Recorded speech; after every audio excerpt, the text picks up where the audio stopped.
Bueno, buenas tardes a todos. Espero estén todos súper bien, con toda la energía después de haber almorzado. Vamos a empezar entonces hoy a hablar un poquito de qué son las ciencias del comportamiento y cómo en conjunto con la tecnología nos pueden ayudar a tomar mejores decisiones. Entonces, ¿me ayudan porfa con la presentación?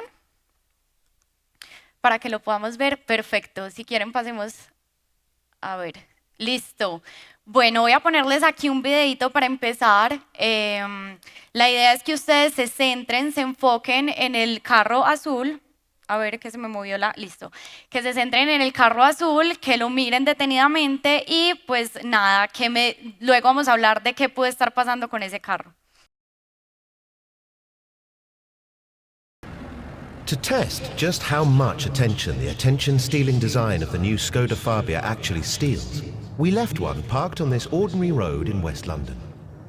We wanted to see if its sharp crystalline shapes, bold lines, and lower, wider profile would attract the desired level of attention. Will the 17-inch black alloy wheels stop passers-by in their tracks? Will the angular headlights attract the attention of other road users? Will a crowd gather to check out its fresh, sporty look? Well, not quite. Ahí nos pueden, gracias, perfecto. Bueno, entonces les voy a empezar a hacer unas preguntas. Ustedes van levantando la mano. ¿Quién vio que algo en esa imagen cambió? Muy poquitos, perfecto. Bueno, uno que otro. ¿Quién vio que una van cambió por un automóvil? Unos cuantos. ¿Quién vio que pasó una señora caminando? Todos, excelente. ¿Quién vio que pasó una señora caminando con un cerdito en la mano? Nadie, perfecto. ¿Que unas motos cambiaron por unas bicicletas? Listo, vamos a terminar de ver el video para que noten todos esos cambios. ¿Me ayudan volviéndolo a poner, por favor? Listo. But did the attention-stealing design distract you from noticing that the entire street has been changing right before your very eyes? Don't believe us? Have another look. Did you spot the van changing to a taxi? How about the Aquí scooter el changing to a carro, pair of bicycles? las motos por las Or the lady bicicletas, holding a pig? la Let señora con alone el the fact that the cerdito entire street is now completely different. y pues toda la Didn't think so. calle So en there we have realidad it. cambió. Gracias. Toda la calle en realidad cambió. ¿Y por qué les traigo esto? Porque quiero que todos empezamos a aprender que la atención es el recurso más escaso que tenemos. A veces pensamos que es el dinero, pero la respuesta es no, es la atención y las marcas constantemente, las organizaciones, las empresas, pues estamos luchando por captar esa atención de nuestros clientes. ¿Y con quién luchamos? Con el gatico en Instagram que vamos pasando mientras hacemos scroll, con las redes sociales. Pero entonces, ¿cuál es el aprendizaje de acá? Y es que nuestro cerebro es un gran economista. Nuestro cerebro todo el tiempo está buscando ahorrar atención, hacer el menor esfuerzo posible, buscando pistas en el contexto y en el ambiente para poder tomar decisiones. No es lo mismo si yo les entrego a ustedes un yogur que dice 80% libre de grasa, así les entrego un yogur que dice 20% de grasa, ¿cierto? Creo que todos preferimos el que dice 80% libre de grasa, pero realmente son exactamente lo mismo. Aquí es cuando nos damos cuenta de la influencia que tiene el contexto y cómo diseñamos, pues a la hora de que las personas tomemos decisiones. Y tomar decisiones no es tarea fácil, no es que yo digo, tomo una decisión, ejecuto una acción y tengo un resultado. En realidad hay mucho más que está en juego. Están nuestras motivaciones, nuestros rasgos de personalidad, están nuestros estilos de decisión, también está el entorno, el contexto. Hay muchísimo detrás de esa toma de decisiones. Y de esto es precisamente de lo que hablan un poco las ciencias del comportamiento. Y la gran pregunta que nos hacemos es cómo podemos cambiar o motivar el comportamiento de las personas, cómo podemos hacer que la gente haga lo que es mejor para ellos, ¿cierto? Entonces hace muchos años empezábamos a ver que pues aparecen las normas o las restricciones como una manera de cambiar o motivar ciertos comportamientos. Si a uno le dicen en la calle no puede ingerir alcohol, pues cuando está en la calle entonces usted no toma alcohol y esa es una manera de cambiar un comportamiento específico. Pero entonces luego decimos, bueno, ¿qué tal si incentivamos económicamente o monetariamente a las personas para que cambien un comportamiento determinado? Entonces, en este caso podemos decir, por ejemplo, que a nuestros clientes le vamos a entregar tarjetas de crédito sin cuota de manejo por 6 meses. Es mucho más factible que el cliente tome esa tarjeta de crédito con nosotros. Pero luego llegan las comunicaciones con un auge súper grande y dicen, no, lo que hay que hacer es entregar argumentos, demostrar razones y explicarle a la gente pues por qué tiene que tomar una decisión u otra. Entonces ahí empezamos a ver que cada vez son más fuertes las comunicaciones donde nos están mostrando qué es bueno para nosotros y qué decisiones deberíamos tomar. Pero después de eso llegan las ciencias del comportamiento con este concepto que se llama el nudge. Y el nudge es dar un pequeño empujón, ¿cierto? Yo cómo le muestro a las personas que con un pequeño empujón, que con un cambio en el contexto o en el ambiente, pueden empezar a tomar mejores decisiones para ellos. Sin embargo, hoy vamos a empezar a pensar en un tema más adelante al nudge. Vamos a ver. Entonces, ¿qué son las ciencias del comportamiento? Las ciencias del comportamiento son esa disciplina que nos ayuda a entender por qué tomamos las decisiones que tomamos, cómo razonamos, cómo funciona nuestro cerebro, cuáles son esos sesgos que aparecen, esos heurísticos que aparecen, que es simplemente entender la forma de tomar decisiones para poder llevar a una acción. Y esta es una disciplina que es súper interdisciplinar. Aquí entra la psicología, las neurociencias, el diseño, la economía, la tecnología, entre otras. Entonces, ¿qué vamos entendiendo hasta acá? Que todo, absolutamente todo, es un asunto de diseño. Si nosotros queremos que la gente cambie sus acciones, que cambie sus hábitos, que cambie su comportamiento, ¿qué es lo que tenemos que hacer? Diseñar contextos donde sea fácil ejecutar esa acción. Miren esta imagen, obviamente es mucho más atractivo las escaleras que están en la estación del metro, esto es en Hamburgo, que las escaleras eléctricas del gimnasio, que paradójicamente todos los que van a entrenar la están usando y pues lo mínimo que deberían hacer es subir las escaleras normales, ¿cierto? Entonces, miren que depende de cómo diseñamos los contextos y los ambientes, pues cómo se va moldeando nuestro comportamiento. Aquí les trajimos un par de casos, más o menos 4 casos, de cómo nosotros en Bancolombia hemos empezado a implementar las ciencias del comportamiento, cómo estamos promoviendo esos cambios conductuales.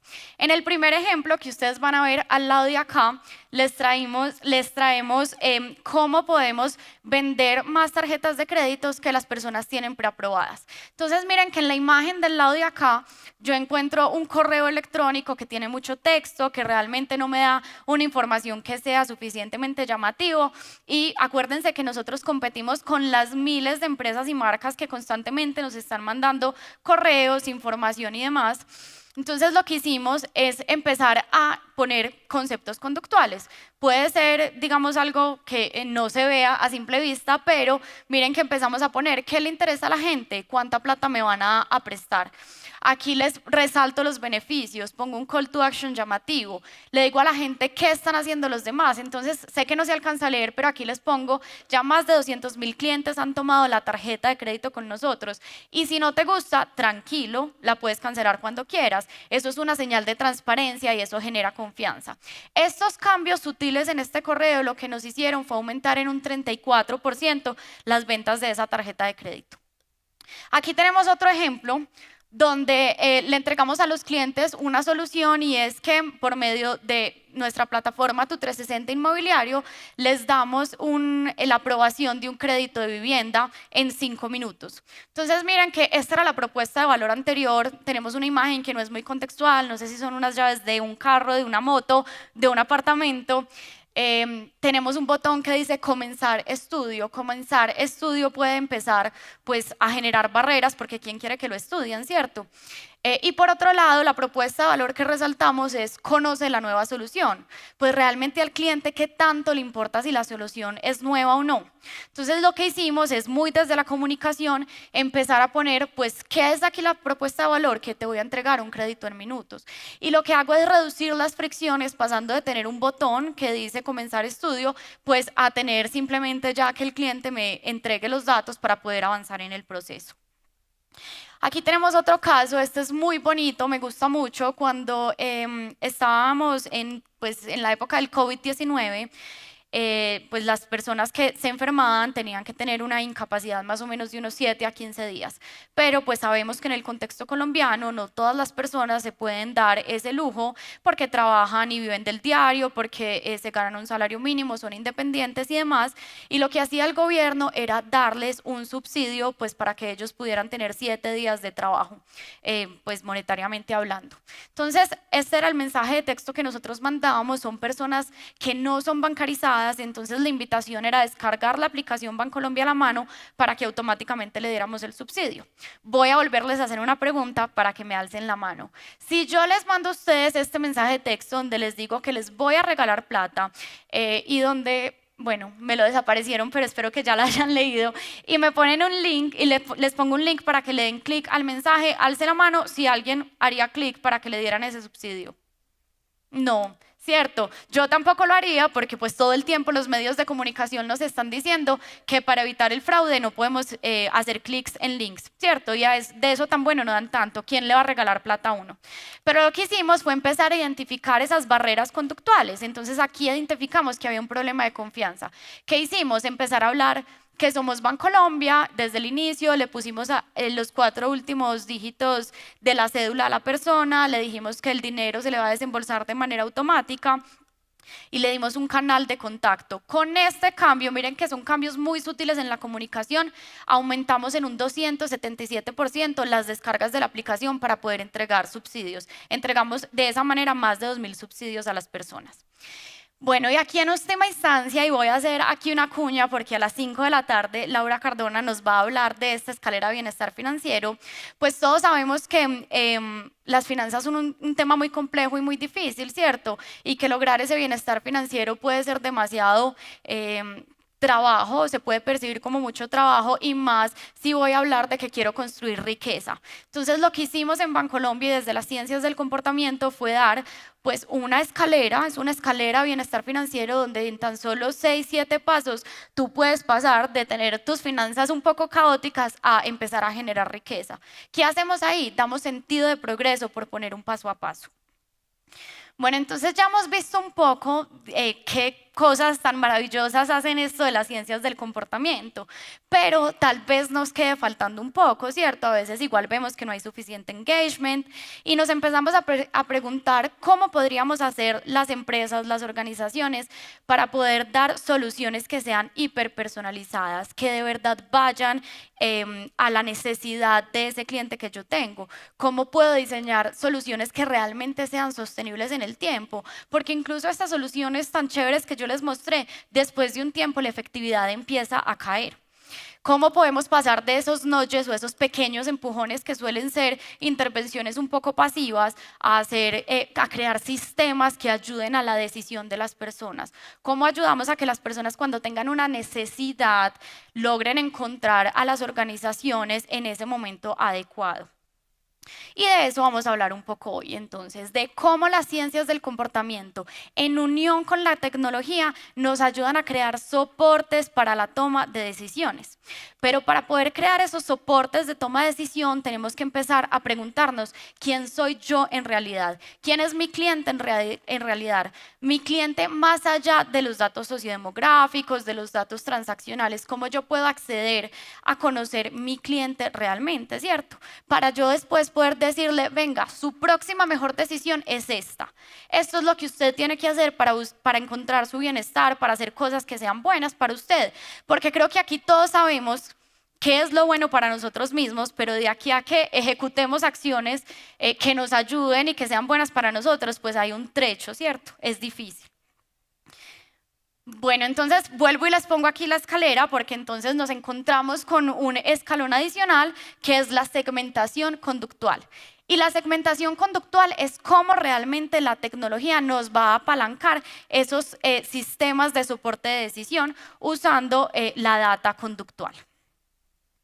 Entonces, para hablar de segmentación conductual me voy a preguntar quién soy yo en realidad, quién soy yo realmente. Y pues aquí les traigo, ya más o menos hemos empezado a ver y a entender que desde las ciencias del comportamiento sabemos que no somos seres completamente racionales, que en ocasiones somos perezosos, que se nos llena la RAM, es decir, que nos sobrecargamos cognitivamente, por ejemplo, cuando nos mandan un correo muy largo explicándonos por qué debemos hacer X o Y cosas. También entendemos que las ciencias del comportamiento nos hablan de esos sesgos mentales, ¿cierto? Nos conocen muy bien.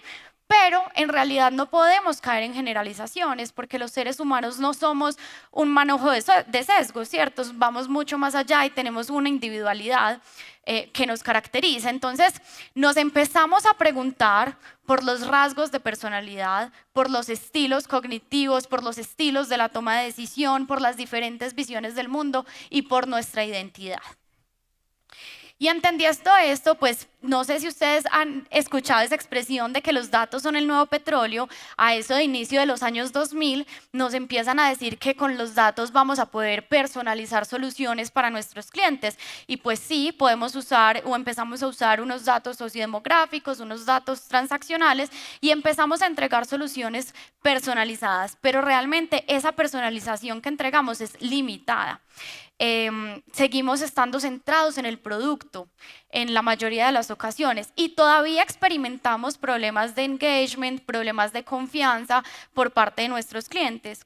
Entonces, ¿qué es lo que hacen las ciencias del comportamiento, la segmentación conductual? Y es que me vienen a refinar ese petróleo, ¿cierto? A potencializar toda esta información para poder realmente personalizar soluciones. ¿Y cómo lo hacen? Desde el entendimiento de un perfil psicológico que comprende mis motivaciones, mis estilos de decisión, cosas de mi personalidad que son un poco más profundas que esa data transaccional. Y con todo esto y entendiendo que todos somos diferentes, pero que a la vez nosotros mismos somos diferentes en los diferentes momentos de vida y en las diferentes situaciones que se nos presentan, pues podemos empezar a entregar soluciones donde podamos ayudarle a nuestros clientes a tomar decisiones que sean mucho más informadas, donde podamos tener una conexión muchísimo más profunda con nuestros clientes, tener una mayor lealtad, ayudarles y entregarles estos sistemas o estos soportes de decisión. Así nos empezamos realmente a centrar en nuestros clientes y empezamos realmente a hacer una personalización un poco más masiva. Entonces vamos a ver esto cómo lo podemos hacer. Hay pues muchas maneras diferentes de hacerlo. Algunas de ellas comprenden hacer cuestionarios, llenar encuestas de autorreporte, están los test de personalidad, están los test psicométricos que nos empiezan a dar insights de la personalidad de las personas, de esos estilos de decisión. Pero adicional tenemos la llamada digital footprint o las huellas digitales, que es todas esas rutas de navegación que nos permiten entender quiénes son las personas. Entonces empecémonos a preguntar, cada uno de ustedes, ¿creen que con el uso de su celular se puede empezar a evidenciar un poco de su personalidad? Podemos empezar a ver, por ejemplo, que pues, qué dicen las páginas que visitamos, los clics que hacemos, los me gusta o los likes que damos. Eso empieza a decir cosas de nosotros, ¿cierto? O por ejemplo, si se está acercando el fin de la quincena y yo me meto a la aplicación Bancolombia 15 veces en un minuto a ver si ya me pagaron, eso puede empezar a denotar cierta ansiedad por la fecha de pago, puede empezar a hablar un poco de cómo están mis finanzas, ¿cierto? Y esto es lo que llamamos esa huella digital o ese digital footprint.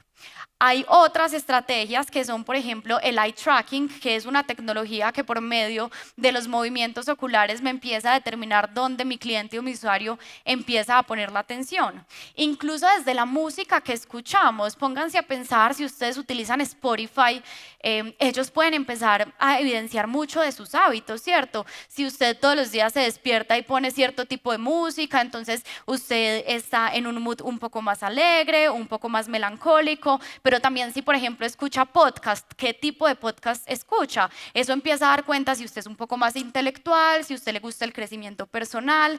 Entonces miren que esa interacción que nosotros tenemos con los dispositivos electrónicos empieza a revelar realmente mucho de nosotros, de nuestro estilo de vida, de nuestra identidad, de qué cosas me gustan, de las corrientes políticas, muchísima información. Y entonces aquí les traigo este caso que empezamos a ver que los likes realmente se importan, esos me gusta que yo doy en Facebook se importa, aunque los veamos muy inofensivos. ¿Qué creerían que esto puede decir de las personas? Imagínense que un experimento que se hizo, hubo 58.000 voluntarios que entregaron sus me gusta de Facebook, pero al mismo tiempo empezaron a entregar su data. Hicieron pruebas psicométricas, hicieron test de personalidad, entregaron sus datos sociodemográficos, dieron toda esa información para este experimento que pues está basado en cómo ayudarle a la tecnología a aprender de nosotros mismos, ¿cierto? Entonces aquí entra la inteligencia artificial y el machine learning pues con un auge súper importante, porque con toda esa cantidad de datos los podemos ayudar a que aprendan sobre nosotros mismos.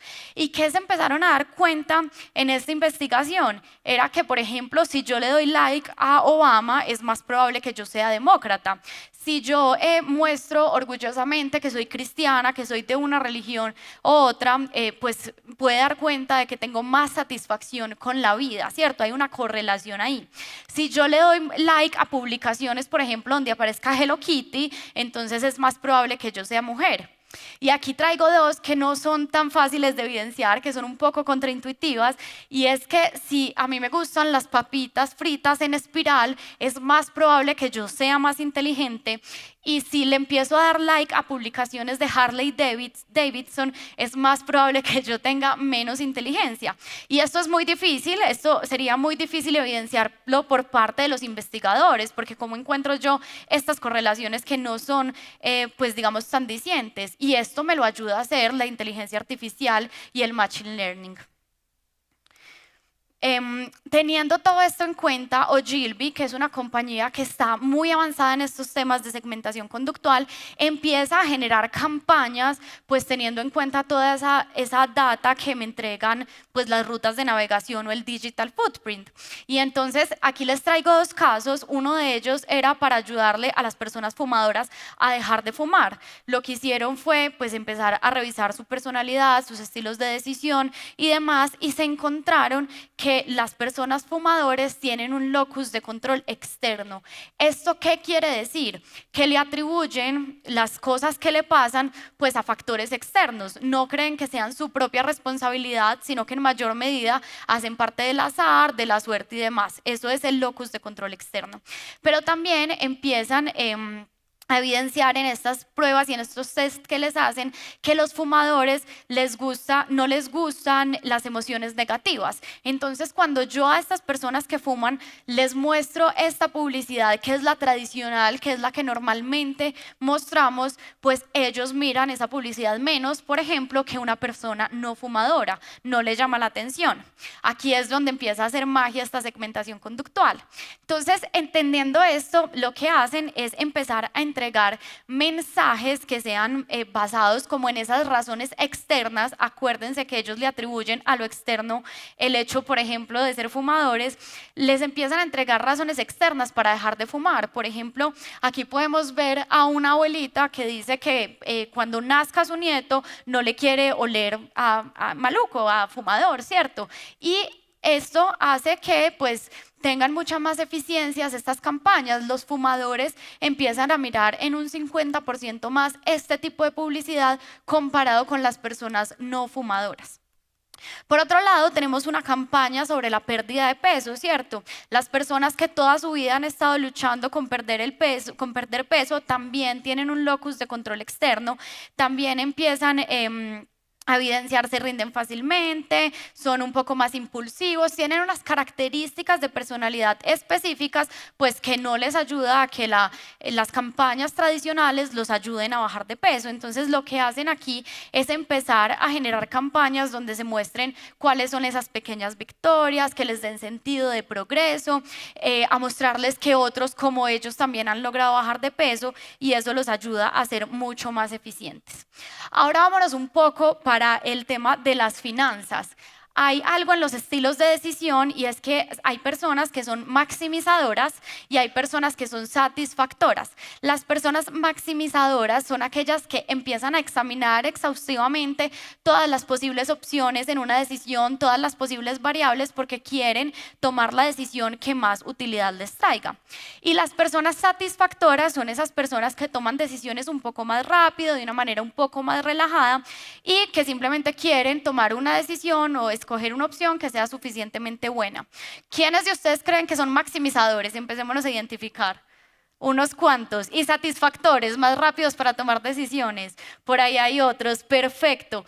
En las finanzas esto es muy importante porque si yo te voy a recomendar a ti, pues que dónde invertir, qué tanto invertir, si debo mover o no una inversión, pues tengo que saber también cuál es tu estilo de decisión para que esos accionables que yo como experto te proponga sean mucho más eficientes. Y esto es lo que hace Oxford Risk, una empresa, una consultora inglesa, pues que es súper experta en estos temas de segmentación conductual.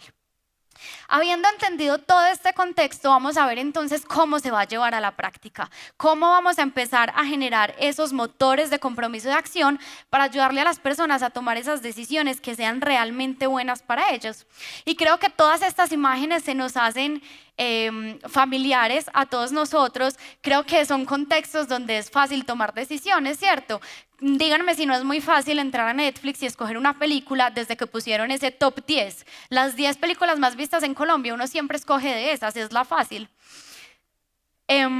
Aquí les traemos algunas cosas o algunas técnicas que hemos empezado a evidenciar, pues que nos ayudan a conectar con esas personas para que tomen acción, para que ejecuten las decisiones. Entonces, hacerlo atractivo. Acuérdense que nuestro cerebro es economista. Si no me llama la atención, no lo voy a mirar, pero si esto me llama la atención, ahí voy a poner el foco, ¿cierto? Hacerlo social. Somos seres gregarios, nos influencian lo que hacen los demás. Entonces, si yo te muestro a ti qué es lo que están haciendo otros, tú también lo vas a querer hacer. Luego tenemos hacerlo transparente. No nos gusta la letra chiquita. Esto pasa, por ejemplo, en los bancos mucho, que hay una letra chiquita, entonces no tenemos confianza porque siempre hay una percepción de qué será lo que no me están diciendo. Entonces eso hay que erradicarlo y hay que ser transparentes con el cliente. Por otro lado, tenemos hacerlo fácil. Cuando las cosas son difíciles, cuando los procesos son difíciles, pues simplemente nos paralizamos y no tomamos acción. Pero cuando es fácil ejecutar un proceso, cuando un proceso es corto, ahí sí empezamos a tomar acción. Y finalmente está hacerlo gratificante. ¿Qué es mejor que a uno le digan que está haciendo las cosas bien, que a uno le den feedback de su proceso? Eso es demasiado motivador y ayuda a que pues continuemos como en esa racha de acción que venimos haciendo. En ese mismo sentido está el caso de Duolingo. Duolingo ayuda demasiado a las personas a mantenerse constantes en el aprendizaje de su idioma, ¿cierto? Porque constantemente les están dando feedback, les están dando información, porque les empiezan a mostrar cuáles son esas metas que tienen que alcanzar, porque tienen unas rachas específicas para seguir. Por aquí hay otro caso muy rápidamente porque veo que se me está acabando el tiempo y esto que ustedes ven acá, así no parezca, es una pesa. Y cuando ustedes han visto una pesa sin números, no es normal, ¿cierto? Pero lo que ellos hacen es que por medio de una luz de color te van diciendo cuál es tu tendencia, porque pesarse genera demasiada ansiedad y angustia en las personas. Pero entonces aquí el feedback que te entregan pues te ayuda a reducir esa ansiedad. También tienen una parte donde pueden empezar a compartir eso que están haciendo con otros para que sea mucho más fácil hacer las cosas en grupo y en comunidad. Oxford Risk, otra vez les traigo el ejemplo, les contaba que ellos hacen pues encuestas para perfilar a los clientes, para mostrarles cómo es su personalidad y en ese sentido empieza pues a llamar a acción de manera diferente según tu tipo de personalidad. Entonces no es lo mismo si tú eres muy indeciso y muy dudoso en cuanto a las decisiones que tomas con tus inversiones que por ejemplo si tú ya tienes mucha más habilidad o eres mucho más decidido, la información que te deben dar es diferente. Quirk es también una plataforma digital financiera donde lo que hacen es que primero te hacen un test de personalidad y cómo es tu personalidad con respecto a las finanzas para luego poderte dar recomendaciones.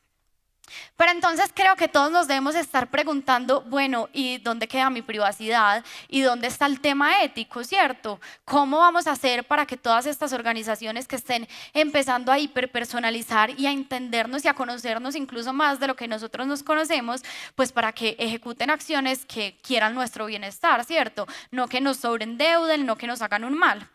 Y hay un caso muy interesante y es que Target, con la información que tiene de sus clientes, puede darse cuenta cuando una mujer está embarazada, incluso puede darse cuenta cuál es la fecha probable de parto.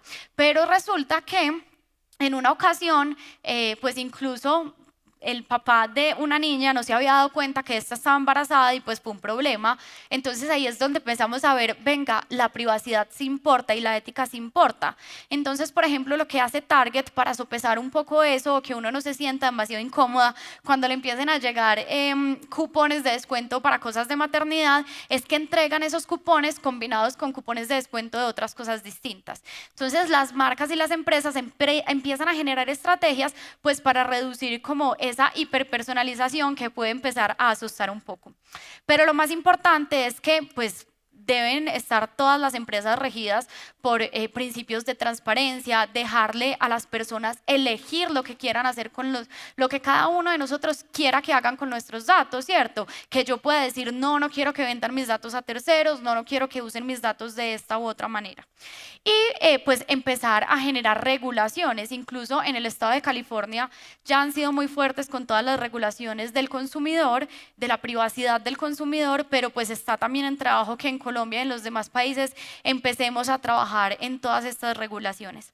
Y por último, ya para terminar, les traigo esta entrevista que le hizo Evan Nestarak a Guy Gerenzer, un experto en la toma de decisiones, donde lo más importante para mí que él nos trae es enseñémosle a las personas para que tengan agencia para tomar esas decisiones, para que puedan decidir con conocimiento, para que puedan decidir en libertad. Entonces no se trata de darle empujones a las personas para que ejecuten una acción, sino de enseñar y dar conocimiento a las personas para que cada una de esas acciones que tomen pues sean conscientes y sean responsables.